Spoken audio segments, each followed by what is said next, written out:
Assalamu alaikum. My name is Dr. Yasser. I'm one of the specialist doctor in NHS Manchester nowadays.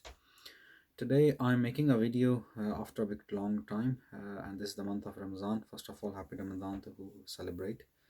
And this video is mainly focused for the medical students and the junior doctors who are aiming and planning to pursue their careers in UK via the route of PLAB exam. Obviously, there are a couple of routes, but one of the commonest used route to come to UK to work as doctor and to get trained is via the PLAB test.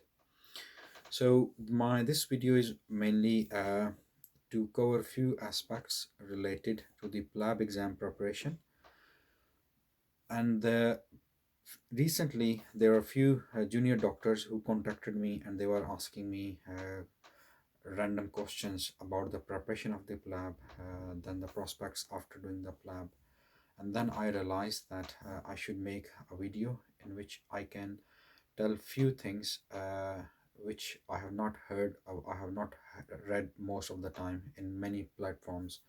As you know, there's a huge amount of information about the PLAB exam and rest of the thing for all the doctors from different resources.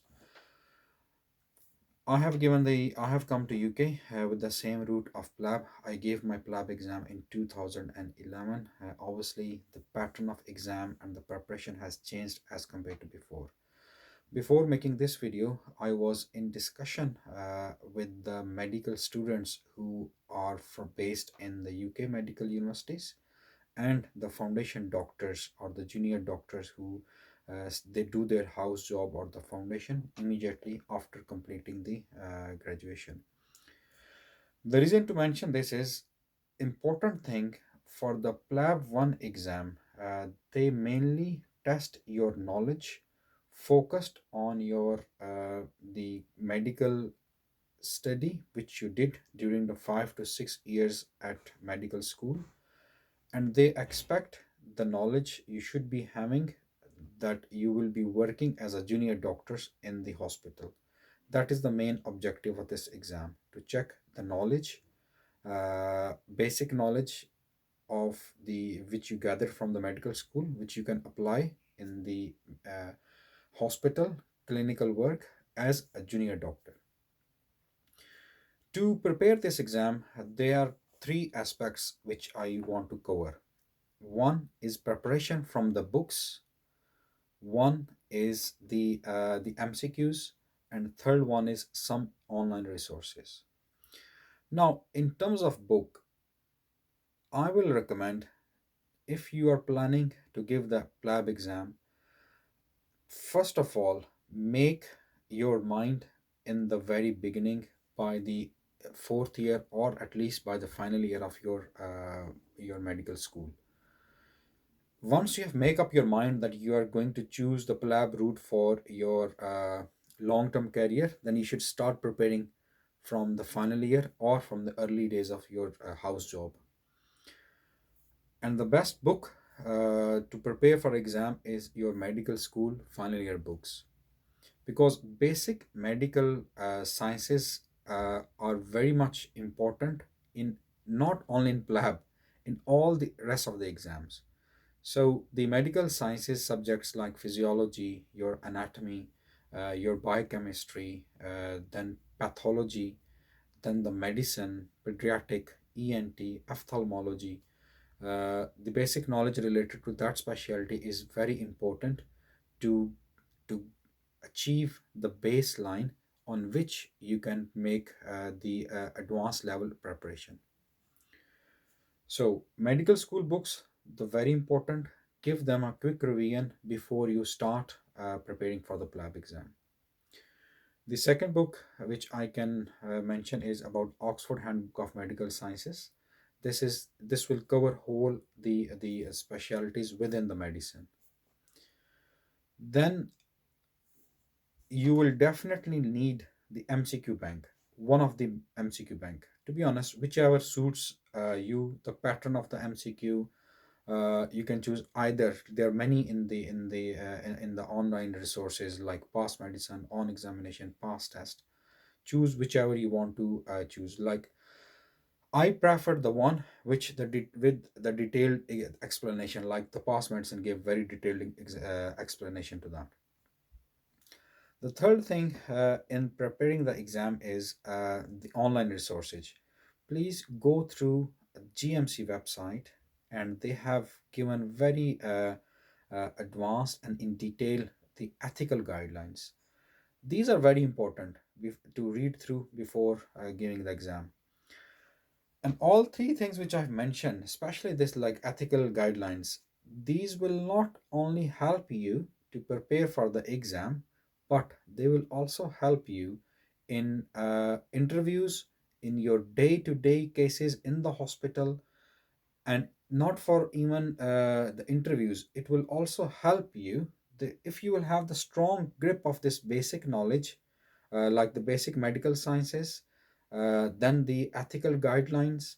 It will also help you for advanced exams like specialist exam like MRCP, if you choose the surgical specialty, MRCS, emergency medicine, the pediatric, all the examination, like. And if you want to get into the training programs at the SHO like CMT level, or the registrar level, or the if you want to become the GP. So this basic knowledge which you will be preparing for PLAB exam will help you for rest of the exams which I have just mentioned as well. So the key message which I wanted to give in this video was: choose the books, including your medical school books, to achieve better medical knowledge. Second, the MCQ bank. Either MCQ bank will be fine. Third thing is to have a read and learn about ethical guidelines given in the GMC website. And you should learn all these things in a way that, because this is the PLAB is the first step. In fact, PLAB 1 is the very much first step for to start your career. And then obviously the next step will be PLAB 2 exam, and then the GMC registration. And trust me or not, the if you will have the strong basic knowledge, the ethical guidelines, if you will start preparing from year 4 or year 5 for your medical school, then the rest of all the examination will become very easy for you.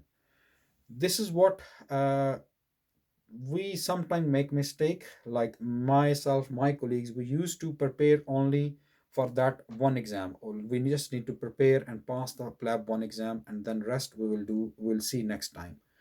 That is, I think, not a good approach. In a way that the if you will have your strong basic knowledge with the help of books which I have mentioned, like books from the medical school, Oxford Handbook of Medical Sciences, and then the MCQ bank, and you need to do your MCQ bank in detail. Like you have to do all the questions given in that bank, and don't go through the explanation. You have to read the explanation in detail, and you need to remember. And I will also suggest to make the notes, so that when you will prepare for your PLAB 2 exam or rest of the exam, you can use those your own notes. The third thing is ethical guidelines. In this country, only clinical knowledge is not important. The rest of the things like ethical guidelines are very important. When you will be doing the PLAB 1 exam, obviously these three things are not the only thing. If you want to have extensive the preparation, obviously using the guidelines, the nice guidelines are one which are recommended, and they are valuable in this country. So go through the guidelines as well. Again, at the end, the key message is: prepare not only for PLAB 1 exam, keep in mind that this knowledge will be used even for PLAB 2 and from rest of the exams and the interviews. That is the key message.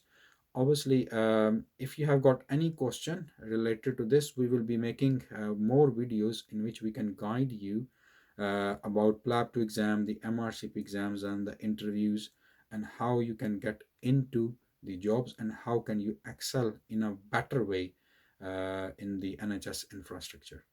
I hope I wanted to make this video because few people ask me this question, and I realized that we have gone through this process, and we should be giving this information to the junior doctors, because we have done the stages. We have done the PLAB exam, then we did go to PLAB 2 exam, and then the specialist exams, and we did struggle for getting the job, and then adjusting ourselves in the NHF or in the very much new system as compared to our countries. So I thought I felt myself it is my duty to share my knowledge, and to tell that what we realize, that even now when we are at the bit senior level working as a specialist registrar, the basic knowledge which we were learning during the PLA preparation is still applicable in nowadays, in the interviews and in the daily day work in the hospital. So I hope this video will provide you some guidance, and if you have any question, you can ask in the comments, or you can contact me personally in the given contact details. So good luck who are preparing for the exam, and I'll be making few more videos in which we can guide you further. Thank you so much. Take care.